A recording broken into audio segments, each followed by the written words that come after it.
ये लगातार इंडिकेशन भारत की तरफ से उधर कहा जा रहा है उधर से कि 3-3 दिन का सीज फायर मिला हुआ। भारत ने कहा नहीं जो सीज फायर तय हुआ है वो अभी चल रहा है, ये 3-3 दिन वाला कोई नाटक नहीं है। दूसरा ये भी कह दिया गया है कि ये रुका है थोड़ी देर के लिए, लेकिन आगे जो है बहुत विकराल है। मतलब what is there in waiting sir? विकराल तो बहुत ही विकराल होगा दिनेश, इतना विकराल होगा कि अभी नेवल चीफ आ चुके हैं मैदान जंग में। नेवल चीफ के आते ये होता है कि आपकी टोटल ब्लॉकेज हो सकती है।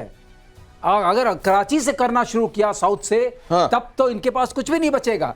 यही वो कहने की कोशिश हमारे वो कर रहे थे जनरल साहब, टैंक आकाश मिसाइल के सामने खड़े थे, उन्होंने कहा देखिए हम तैयार हैं और हमें आप पे पूरा विश्वास है कि आप विश्वासघात करेंगे, आप कोई चीज मान के नहीं चलते हैं तो सिखाने के लिए हम तैयार हैं। जो तो आप हमें हाँ। प्रतिशोध जारी रहेगा जब तक आखिरी आतंकवादी जिंदा है। और मेजर गौरव आर्या पूरे दिन ही runs around here and there, आप उनको लगातार व्यस्त पाते हैं। फौज में रहते हुए आप लोग कितना दौड़ते होंगे, मैं तो ये सोचता हूं कि अगर आप अभी इतने व्यस्त हैं मेजर गौरव आर्या। और दूसरी बात यहां पर मैं अभी इनको ये बता रहा था अपने दर्शकों को कि प्रतिशोध न सिर्फ जारी है, आगे बहुत विकराल है। मतलब जो देखा है उससे कहीं ज्यादा, ये खुद सर्विंग ऑफिसर कह रहे हैं।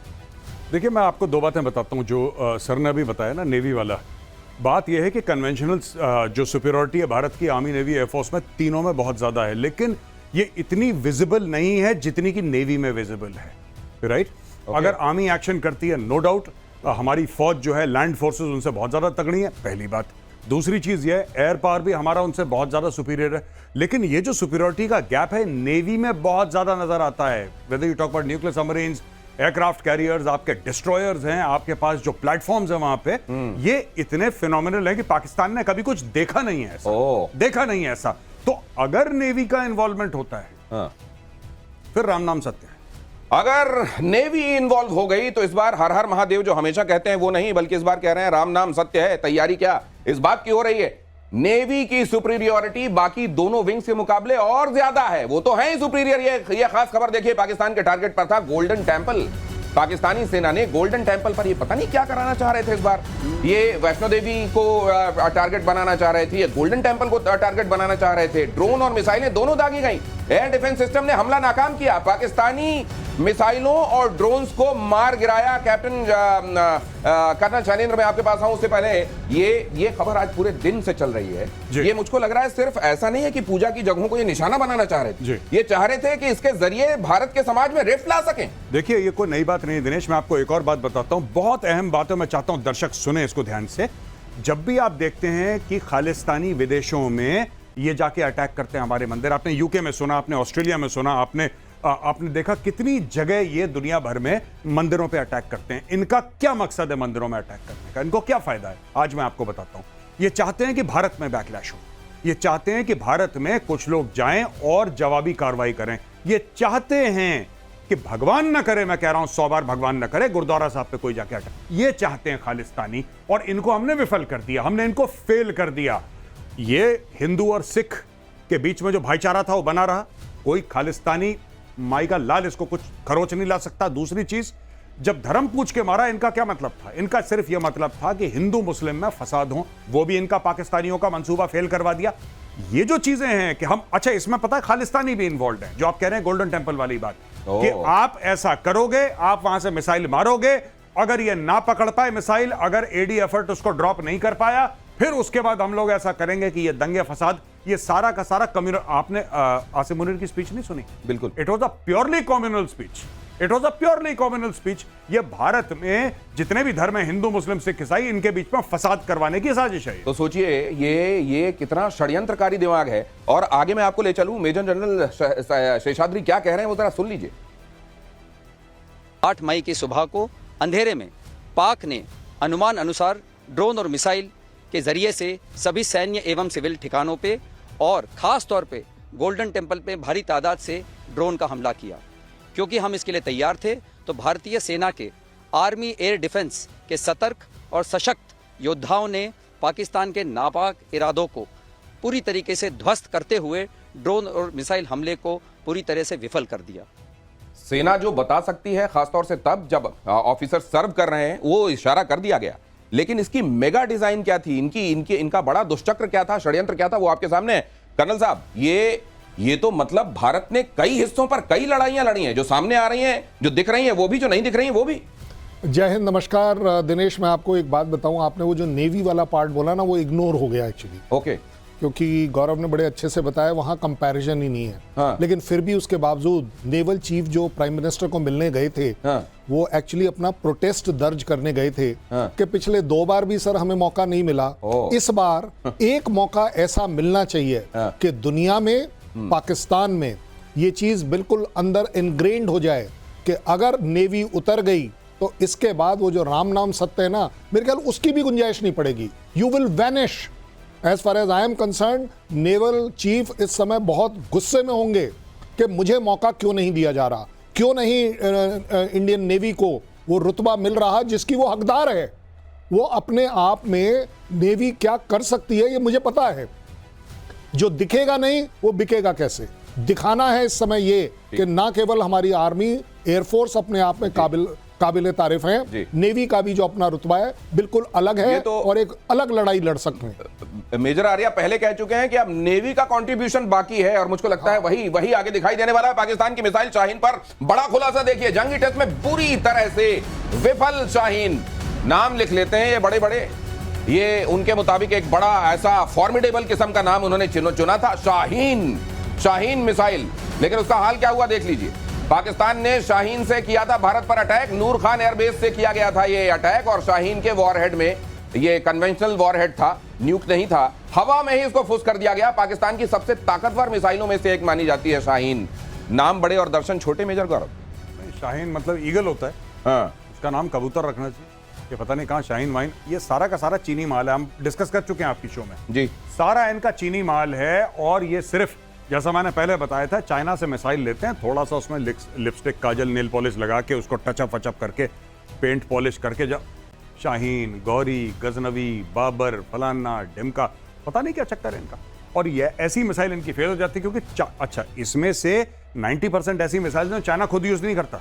आपको एक बात पता होनी चाहिए, चाइना कहता है सड़ी गली हम नहीं यूज करते, पाकिस्तान को दे दो, क्योंकि पाकिस्तान मुफ्त में मांगता है, पैसे देता नहीं पाकिस्तान। तो अब मुफ्त में जो माल मिलेगा भाई साहब, वो तो वैसे ही मिलेगा। तो ये इसी तरीके के नामों के आगे अफरीदी या ऐसा कुछ जोड़ के अपना नाम भी रख लेते हैं, और इसी तरह के नामों के आगे कुछ जोड़ के ये इस तरह का मिसाइल बना लेते हैं जो चलता नहीं। दिनेश, ऐसा है ना, इनके नाम अगर जाके इनको आप विकिपीडिया में देखें और इनका डिस्क्रिप्शन देखें तो आपको ऐसा लगेगा पत्नी कितनी खतरनाक मिसाइल थी। शाहीन का एक वर्जन थोड़ी ना है, शाहीन 1, शाहीन 2, शाहीन 2A, शाहीन 3। ओ, अब मार कर देंगे हम अंडमान निकोबार तक, वहां तक की बातें करते हैं।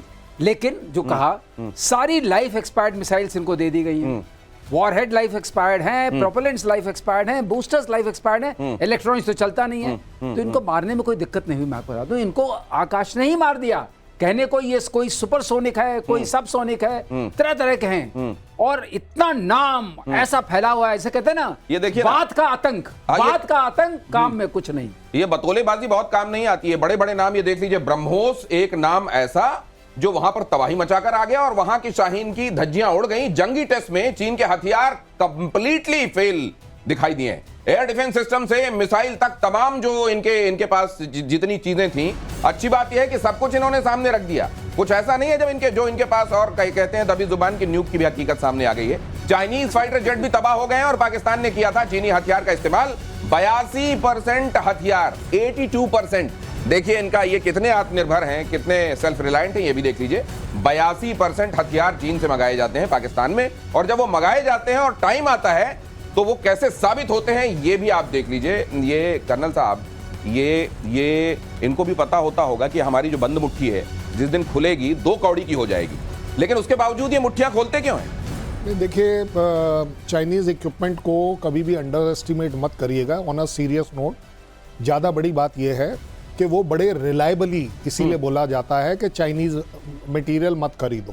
ये पूरी दुनिया बोलती है, क्योंकि they are so reliable in their quality कि वो सब स्टैंडर्ड क्वालिटी के ही। तो ये आप ये कह रहे हैं कि जैसे वो जो दीपावली के समय कई बार पटाखे हम लाते हैं, कुछ ऐसे होते हैं कि उसको अंडरस्टेटमेंट मत कीजिए, मत करिए, वो हाथ में फट जाएगा कई बार। नहीं, वो खराब ही निकलेगा। अच्छा, कोई धारणा मत बनाइए कि वो कारगर होगा। ये जरा ये जो हम ये बड़े बड़े नाम दिखा रहे हैं, guided missile via drone, air to air missile, radar system, ये चाइनीज ड्रोन, मतलब इनवेरिएबली नाम कुछ भी हो, उसका टाइप कुछ भी हो, वो उनको बोलिए मुर्गा छाप वाले जो हमारे पटाखे हैं ना, वो मुर्गा कंपनी के साथ कोलैबोरेशन करें, शायद कुछ ठीक हो जाएगा। मुर्गा में मजा तो आता है। हाँ हाँ उसमें तो मजा आता है। मजा तो आता है, इसमें मजा भी नहीं दिनेश, आता। हम लोग जमाने में मुर्गा छाप पटाखा चलता था Yes, और बाकी अभी भी। चलता नहीं था। अभी भी चलता है। अब ये अभी कहते भी। हैं अब ये पक्का है, मुर्गा छाप से कह रहे हैं आप थोड़ी सी दोस्ती कर लीजिए, हाँ। कुछ तो चलेगा।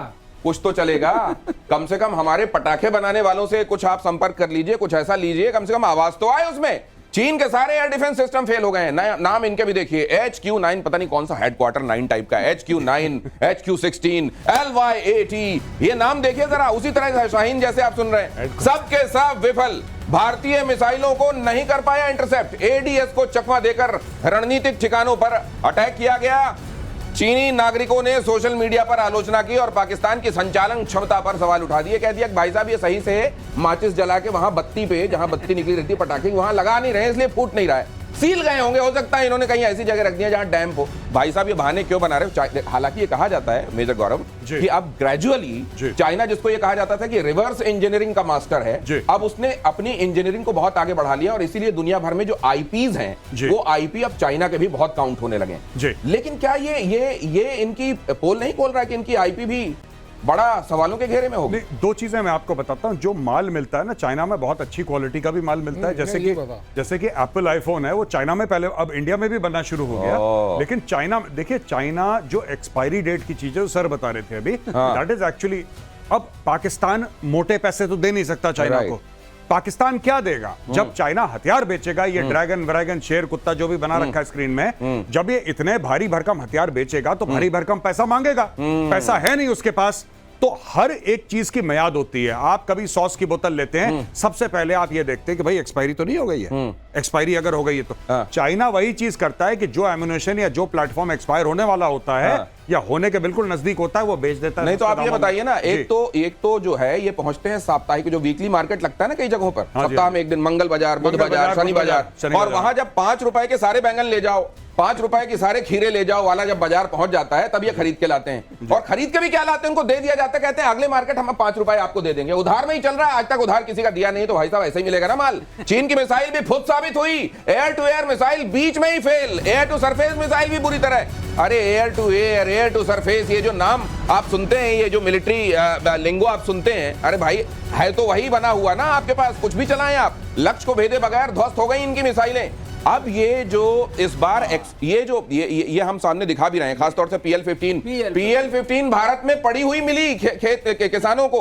उन्होंने कहा भाई साहब ये क्या है हमारे खेत में? सर ने उस दिन बताया था, हाँ कर्नल शैलेंद्र सर ने कल बताया नहीं था उस दिन आपको कि बीच में टूटी थी वो, बिल्कुल वो ब्लैंक हो गई थी। नहीं, आप उसे अभी भी इवैल्यूएट कर लीजिए। मैं कहीं देखिए, मैं आप सबसे रिक्वेस्ट करूंगा, सिर्फ चाइना नहीं, the man behind the machine जो पाकिस्तान है ना, उसकी भी तो बात कर लीजिए।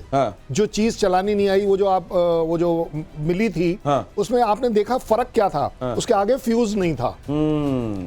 अब भाई फ्यूज तो आपको लगाना पड़ेगा ना। भाई लोग लगाना भूल गए। अच्छा फ्यूज लगाए बगैर, वही तो कह रहे हैं सर। आप अभी भी निकाल के देख लो, आप दिनेश, फोटो देख लो। एक और बात है, सबसे बड़ी बात फुस वाली बात जो हो रही थी, उसको मैं आगे जोड़ता हूं। आपको हास्यास्पद लगेगी लेकिन वही सही है।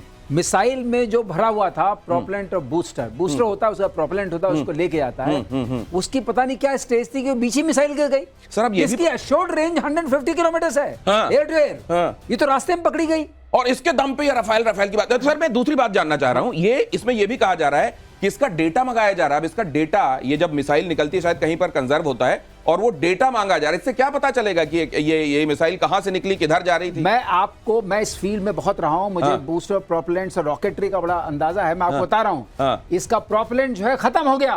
बर्न रेट जो होनी चाहिए वो थी ही नहीं, और उसने वो गति इसको बोलते हैं, वो स्पीड पकड़ी ही नहीं, थ्रस्ट नहीं मिला इसको, थ्रस्ट नहीं मिला। और जब प्रोपेलेंट खराब है तो रास्ते बेचारी गिर गई और सामने कोई टारगेट तो नजर नहीं आया, क्योंकि मार दिया ऐसे ही, मैन बिहाइंड द मशीन। अब आपने एक्वायर किया नहीं, कुछ किया नहीं, अब मिसाइल के ऊपर हम लोग चढ़ गए, अब हमारे सामने आ गई। अब ये मिसाइल जो 2 टुकड़े में पड़ी हुई है, जो कर्नल कह रहे हैं कि शैलेंद्र की शायद उसमें फ्यूज भी नहीं लगा है। अब बताइए किस काम की है? तो फिर वो क्या बेचारे बुरा करते हैं जो इनके यहाँ पे रिक्शे को फाइटर जेट बना लेते हैं, या वो कार्डबोर्ड का एक फाइटर जेट बना के लेके दौड़ जाते हैं और नीचे गिर जाते। इससे बड़ा फेलियर हो नहीं सकता। तो ये तो आर्मी को बोलेंगे हमारा वो कार्डबोर्ड वाला अच्छा है, कम से कम वो मालूम है कि नकली। पर एक बात आपको माननी पड़ेगी, पाकिस्तान जैसा प्रोपेगेंडा में कोई देश नहीं है। मैं आपको बताता हूं, इतनी बड़ी चीज इन्होंने करी है, इन्होंने मार खाई, खुद पाकिस्तानियों ने, अगर कोई पाकिस्तानी ये प्रोग्राम देख रहा है तो मैं आपसे चाहता हूं कि अगर दिमाग बचा कुछ आए तो सोचो। देखो, हमने मारा पाकिस्तान को, जब हमने मारा पाकिस्तान को आप लोगों ने खुद अपने फोन से वीडियो बना के इंस्टाग्राम पे डाले, फेसबुक पे डाले, यूट्यूब लाइव करा, आपने करा कि नहीं करा? अब इतना पिटने के बाद जिसकी प्रूफ आपने दी कि हाँ साहब बहावलपुर से लेकर साहब मुरीद केक से लेकर इस्लामाबाद, पता नहीं कहां मुझे नाम भी भूल गया, बुलारी सब, जब नूर खान साहब फ्लैट कर दिया उसके बाद अचानक घोषणा होती है कि हम जीत गए।